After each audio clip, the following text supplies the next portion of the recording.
नमस्कार दोस्तों, स्वागत है आपका एसके एजुकेशन चैनल पर। और हमने जो पार्ट 1 पढ़ा था उसमें हमने नगर पालिका शासन सामान्य क्रय और अनुबंध नियम के बारे में पढ़ा था। तो उसमें हमने नियम नंबर 5 तक आ गए थे हम। तो नियम नंबर 5 और नियम नंबर पहला में एक में हमने पढ़ा था कि जो नगर पालिका की जो परिभाषाएं होती हैं वो कौन कौन से होते हैं। सेकंड नंबर जो पढ़ा था, उसके बाद में तीसरा पढ़ा था, 4 और 5 तक आगे थे। और आज जो हम पढ़ेंगे जो नियम नंबर 6 है। इसी के साथ हमारा वीडियो देखते रहिए और लाइक और शेयर और सब्सक्राइब जरूर कर ले, ताकि जो आपके जो न्यू फ्रेंड है उनको भी ये सूचना मिल सके। क्योंकि जो हम जो कंटेंट दे रहे हैं वो इतना अच्छा है कि अन्य किसी भी यूट्यूब चैनल पर आपको ऐसा नहीं मिलेगा ना। तो आप हमारे साथ बने रहिए। तो अब जो निविदा प्राप्त करने की जो प्रक्रिया क्या क्या है। निविदा का मतलब हमने आपको समझा दिया था कि निविदा का मतलब होता क्या, तो टेंडर। तो निविदा प्राप्त करने की जो प्रक्रिया क्या क्या है ना। तो नियम नंबर कौन सा है? नियम नंबर 6। नियम नंबर 6 और निविदा प्राप्त करने की प्रक्रिया। निविदा प्राप्त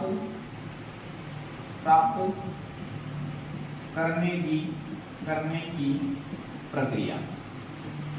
निविदा प्राप्त करने की प्रक्रिया क्या क्या है? तो हमने जो निविदा प्राप्त करने की प्रक्रिया वो देखेंगे हम। निविदा प्राप्त करने की प्रक्रिया क्या क्या है? निविदा प्राप्त करने की प्रक्रिया। तो निविदा प्राप्त करने की प्रक्रिया क्या क्या है? तो एक दो निविदा जो है, एक खुली निविदा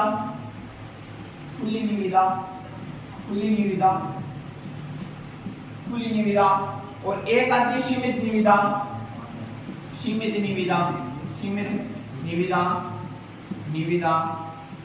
और जो अन्य जो निविदा आती है वो कौन सी है? एकल निविदा।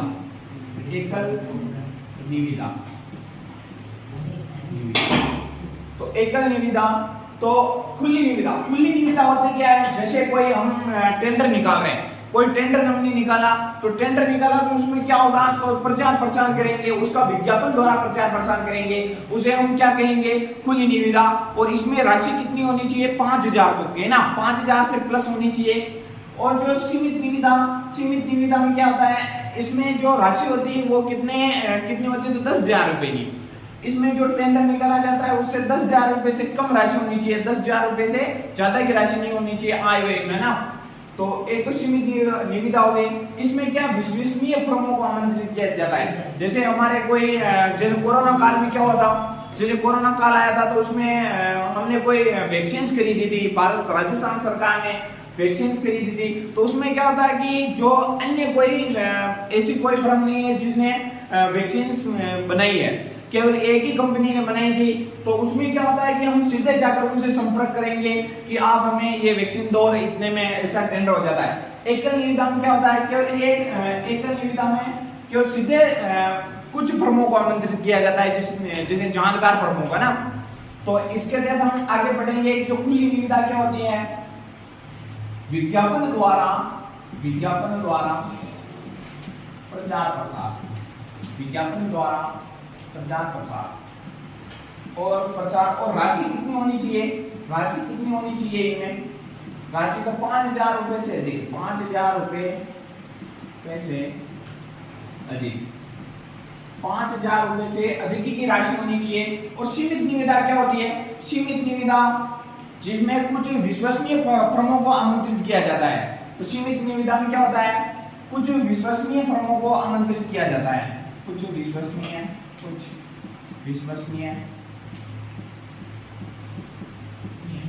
फर्मों को आमंत्रित किया जाता है। और इसमें जो राशि होगी वो राशि कितनी होगी?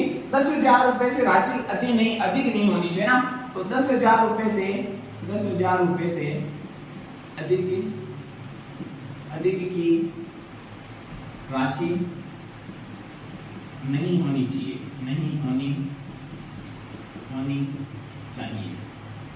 अब जो निविदा आती है वो क्या होती है, एकल निविदा। इसमें कुछ फर्मों को सीधे आमंत्रित किया जाता है। जैसे हमने कोई टेंडर निकाला है तो उसमें किसी व्यक्ति को कोई कंपनी है तो सीधे संपर्क करेंगे और सीधा संपर्क करके हमने जो क्रय विक्रय करना उसका हम बातचीत कर लेंगे ना। तो उसमें क्या होगा, तो कुछ फर्म को तो सीधे आमंत्रित किया जाता है, आमंत्रित किया जाता है। और इसमें जो राशि होगी वो राशि कितनी होगी, तो 1000 रुपए से अधिक की राशि। तो मैं आशा करता हूं कि यहाँ तक आपको समझ में आया होगा। जो निविदा प्राप्त, नियम नंबर 6 हमने पढ़ा गया है कि निविदा प्राप्त करने की प्रक्रिया, यानी कि जो टेंडर निकाला जाता है उसकी प्रक्रिया क्या होगी। तो एक तो आएगी खुली निविदा, जो हम प्रचार प्रसार करेंगे अखबार द्वारा, और उसमें क्या होगा, 5000 रुपए से अधिक की राशि होनी चाहिए। 5000 रुपए से अगर कोई कम की राशि है तो उसमें खुली निविदा नहीं निकाली जाएगी। और इसके बाद में निश्चित निविदा पड़ी थी। इसमें कुछ विश्वसनीय फर्मों को आमंत्रित किया जाता है, सीधे संपर्क किया जाता है, जिसमें 10,000 रुपए से अधिक की राशि नहीं होनी चाहिए, 10,000 रुपए से कम की राशि होनी चाहिए। और उसके बाद में हमने पढ़ा था कि कुछ फर्म को सीधे, जैसे हमारे को कुछ सीधे डायरेक्ट संपर्क करके क्या किया जाता है, उसमें टेंडर वेंडर नहीं निकाला जाता है ना। तो 1000 रुपए से अधिक की राशि होनी चाहिए। तो यहां तक आप बताइए, आगे हम पढ़ते हैं।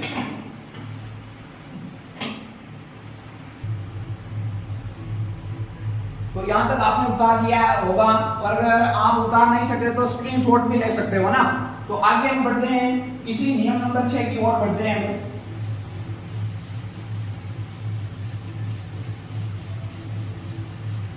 अब नियम नंबर 6 एक अपवाद है। तो अपवाद क्या कहता है,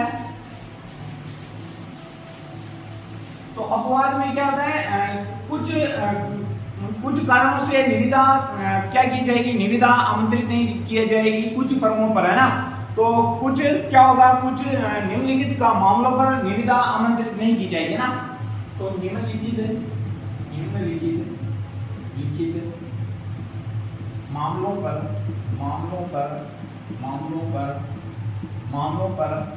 निविदा आमंत्रित नहीं की जाएगी, निविदा आमंत्रित नहीं की जाएगी।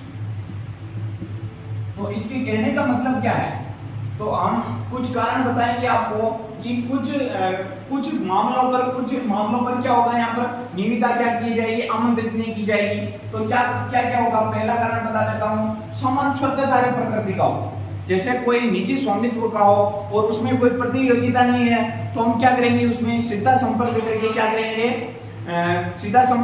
क्या करेंगे, उसमें निविदा निकालने की कोई जरूरत नहीं होगी। तो समान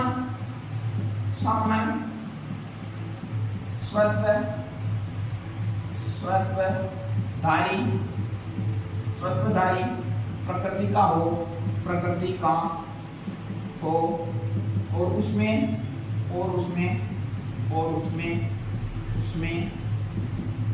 प्रतियोगिता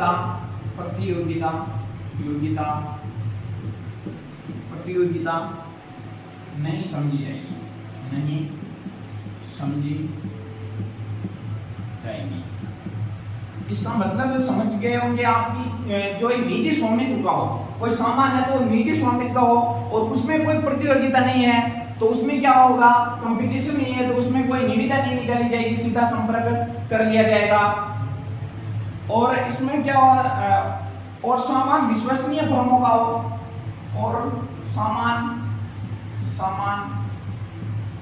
विश्वसनीय और रजिस्टर्ड फर्मों का हो। इसका मतलब क्या होता है कि सामान विश्वसनीय। जैसे हमने कोई पहले टेंडर निकाला था, उसमें क्या हो जाता है कि टेंडर निकाला था और हमने कोई सामान खरीदा था, तो सामान खरीदा था तो उसमें क्या होता है, हम पर जैसे नगर पालिका को आप पर विश्वास हो गया है, सामान का जो मालिक था उस पर विश्वास हो गया है कि ये आदमी हमें कुछ गलत माल नहीं देगा, तो उसमें क्या हो जाता है, विश्वास हो जाता है, तो कोई टेंडर नहीं निकाला जाएगा, सीधा संपर्क किया जाता है कि हम आपसे सीधा माल खरीद रहे हैं, आप पर हमें आप पर विश्वास है। और दूसरी बात ये बोलता है रजिस्टर्ड, यानी कुछ बहुत सालों से जो नगर पालिका होती है वो क्या करती है, उसी से सामान खरीदती है, तो उसका वो बहुत अच्छा माल देती है, उस पर कोई मतलब कि किसी प्रकार का हानि का कारण नहीं है, तो वो क्या करेंगे, उसी से सामान खरीदेंगे। और जो तीसरा कारण है, राजस्थान राज्य लघु उद्योग, राजस्थान कृषि उद्योग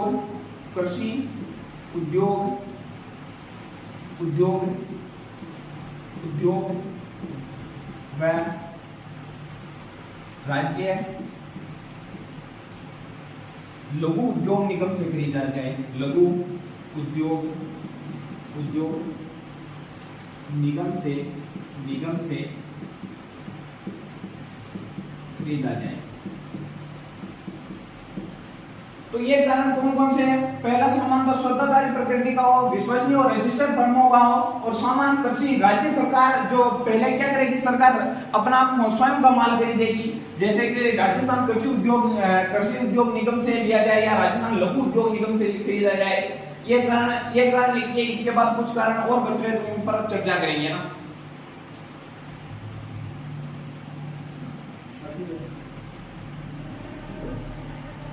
तो आगे की ओर बढ़ते हैं, अब हम आगे की ओर बढ़ते हैं। इसमें कुछ और कारण भी है, उन कारणों को भी लिखना आप। तो एक कारण और आता है कि राज्य सरकार क्या करेगी, राज्य सरकार सामान खरीद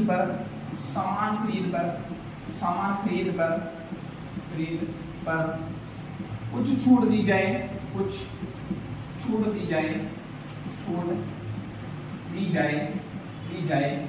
तो क्या होगा, निविदा नहीं निकाली जाएगी। और यान का कोई अतिरिक्त पुर्जा, हमें कोई यान का अतिरिक्त पुर्जा खरीदना हो, जैसे कोई गाड़ी है उसका कोई पुर्जा खरीदना हो, तो उसमें क्या होगा, निविदा नहीं निकाली जाएगी। 1000 रुपए का कदम सीधे जाकर संपर्क करके दुकानदार से खरीद कर लेकर आ जाएंगे, उनसे कोई निविदा नहीं निकाली जाएगी। तो यान का कोई अतिरिक्त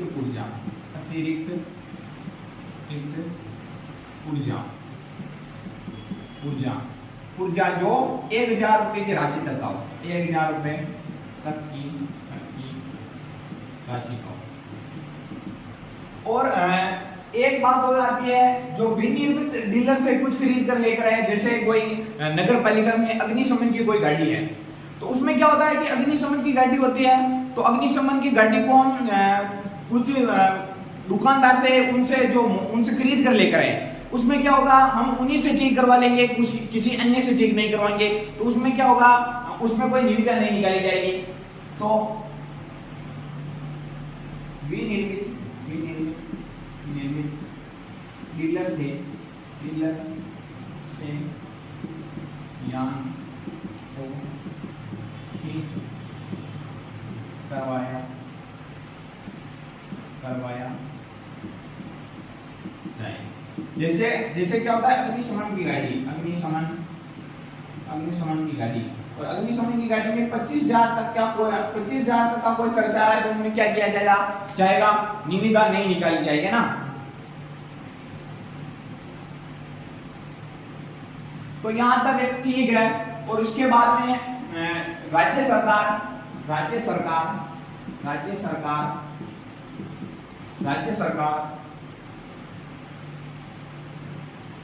कुछ छूट दे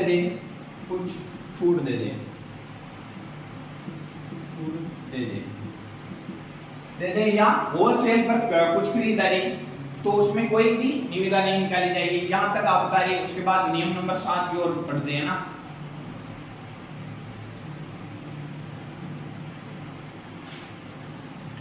तो अब आता है नियम नंबर 7।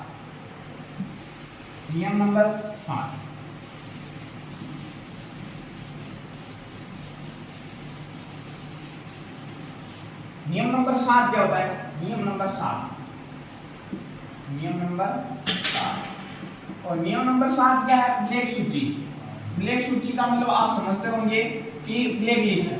जैसे हमें कोई परेशान करता है तो हम फोन में किसी नंबर को क्या कर देते हैं? ब्लैक लिस्ट कर देते हैं। इसी प्रकार नगर पालिका में क्या होता है? कोई सामान खरीद रहे हैं, कोई वो जो नगर पालिका जैसा सामान चाहती है वैसा अगर नहीं देते हैं तो उसमें क्या होता है? वो उस फर्म को क्या कर देती है? ब्लैक सूची में डाल देती है, जिसके बाद उसमें कभी भी क्या होता है? निविदा, उसके प्रति निविदा नहीं निकाली जाएगी। तो ब्लैक सूची में राज्य सरकार ऐसा व्यक्ति या फर्म को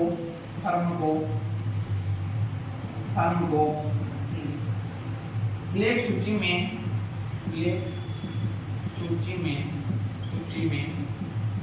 डाल सकती है, जिसने सामान के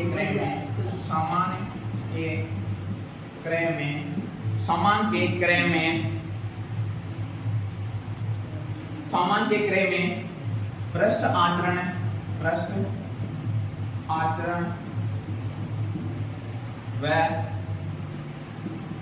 अनाचार का प्रयोग किया हो और उनके लिए राज्य सरकार कभी निविदा जारी नहीं करेगी, है ना? तो निविदा जारी नहीं करेगी। मेरा कहना का मतलब यह है, जैसे कोई व्यक्ति है या फर्म है, उसने क्या किया? नगर पालिका को क्या किया था? गलत सामान दे दिया, भ्रष्ट आचरण किया है या अनाचार किया है, निम्न स्तर का माल दे दिया, तो वो क्या करेगी? जो राज्य सरकार क्या करेगी? उस व्यक्ति या फर्म को क्या कर देगी? ब्लैक लिस्ट में डाल देगी। और ब्लैक लिस्ट में डालने के बाद उनके लिए कभी भी निविदा जारी नहीं की जाएगी ना। तो एक शब्द आता है अनाचार। अनाचार का मतलब क्या होता है? अनाचार का मतलब क्या होता है? निम्न स्तर का माल,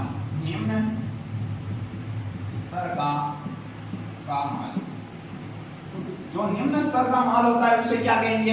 अनाचार कहेंगे। तो नियम नंबर 7 कंप्लीट हो जाता है। इसको उतारे, फिर नियम नंबर 8 की ओर बढ़ते हैं।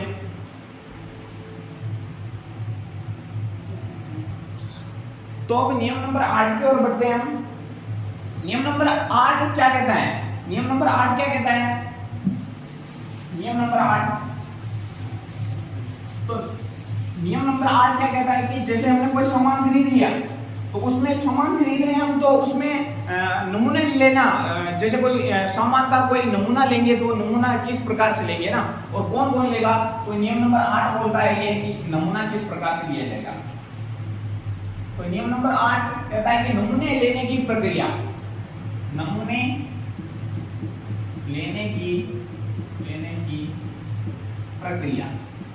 प्रक्रिया। जैसे हम कोई सामान खरीद रहे हैं तो उसमें क्या किया जाए? नमूने लिए जाएंगे। तो नमूना लेने की प्रक्रिया क्या होती है? नमूना लेने की प्रक्रिया, तो इसमें कोई 2 अधिकारी होंगे, एक अधिकारी और क्रय अधिकारी, जो सामान को क्या करेगा? खरीद देगा, अधिकारी। और अगर क्रय अधिकारी किसी अन्य गांव में व्यस्त है, तो उसके बाद क्या करेगा? क्रय अधिकारी एक अनुमोदन के द्वारा एक और अधिकारी का पदोन्नति करेगा। उसका नाम क्या है? निरीक्षण अधिकारी।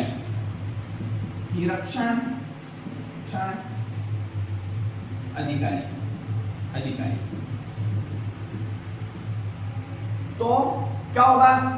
निरीक्षण अधिकारी होगा एक, तो निरीक्षण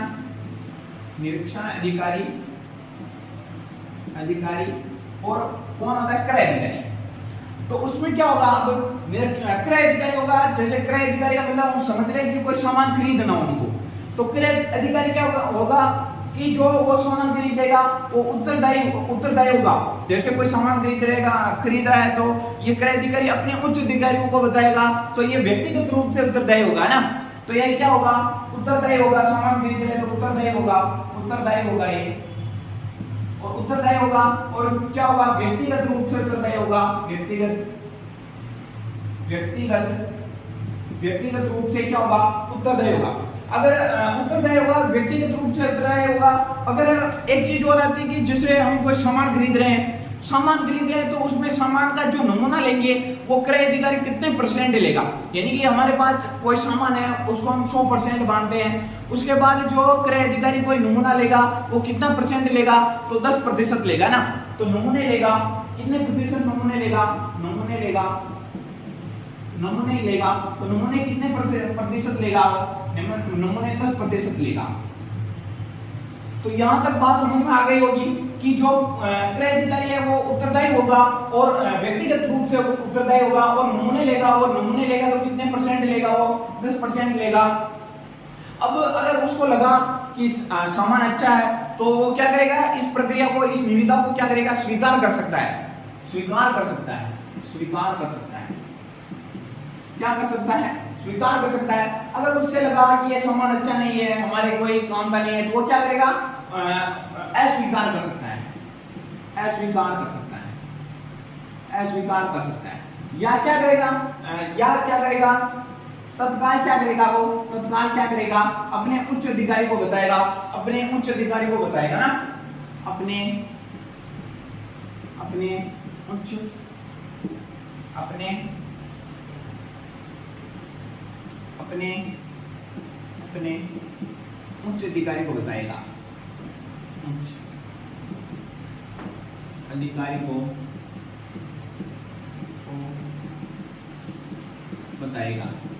क्या करेगा, वो अपने उच्च अधिकारी को बताएगा कि ये सामान अच्छा नहीं है और हम इसे अस्वीकार करें या स्वीकार करें। वो खुद निर्णय नहीं ले सकेगा ना, उसका नाम है क्रय अधिकारी, लेकिन संपूर्ण शक्तियां उसके पास नहीं है। तो यहाँ तक समझ में आ गया होगा, क्रय अधिकारी होगा वो व्यक्तिगत रूप से उत्तरदायी होगा, नमूने लेगा, 10% लेगा। अब ऐसी स्थिति बन जाती है कि जो क्रय अधिकारी है वो अपने अन्य काम में व्यस्त है या कुछ भी, कोई भी कारण हो, तो वो क्या करेगा, अगर नमूना लेना इतना इंपॉर्टेंट है तो वो क्या करेगा, एक क्रय अधिकारी की नियुक्ति करेगा। क्रय अधिकारी नियुक्ति करेगा तो वो क्या करेगा, क्रय अधिकारी क्या करेगा, नमूने लेगा, कितने परसेंट लेगा, नमूने, वही प्रक्रिया होगी जो यहाँ पर है। 10% क्या होगा, नमूने लेगा, नमूने कितना परसेंट लेगा, 10%। ये क्या करेगा, स्वीकार कर सकता है, इसे स्वीकार कर सकता। अगर ये स्वीकार करता है तो सामान खरीदने का अधिकार इसे नहीं, ये तो केवल निरीक्षण करेगा कि सामान अच्छा है या नहीं है। अगर ये स्वीकार करता है या अस्वीकार करता है तो ये क्या करेगा, अपने क्रय अधिकारी को क्या करेगा, अनुमोदन करेगा, इसके बारे में बताएगा। और अगर जैसे एक बात समझिए आपकी, जैसे कोई हमारी आवश्यकता है और इनके अलावा कहीं भी सामान नहीं मिल रहा, मानो कि जैसे कोई व्यक्ति है उसके अलावा हमें कहीं और से सामान मिल ही नहीं सकता, वो हमारे जरूरी है कि उन्हीं से सामान खरीदा जाएगा। अब क्या करेंगे हम कि उसे स्वीकार कर सकते हैं, अस्वीकार कर सकते हैं, लेकिन खरीदना भी उन्हीं से। तो ऐसी स्थिति में क्या होगा, जो जैसे उनकी जो वैल्यू होगी, उनकी जो रेट होगी, जैसे हमने एक सीमेंट का कट्टा लिया है, उसका क्या होगा, उसकी क्या रेट को हम कम कर देंगे। वो जो हम उसकी क्वालिटी मान रहे थे वो क्वालिटी हमें प्राप्त नहीं हो रही, तो वो हम क्या करेंगे, उसकी गुणवत्ता में कमी है तो उसकी रेट में भी, उसकी दर में भी क्या कर देंगे, हम कमी कर देंगे ना। तो क्या करेंगे, अगर अस्वीकार करते हैं तो ये क्या, निरीक्षण अधिकारी उसकी दर में भी कमी कर सकता है, यह उसकी दर में कमी कर सकता है,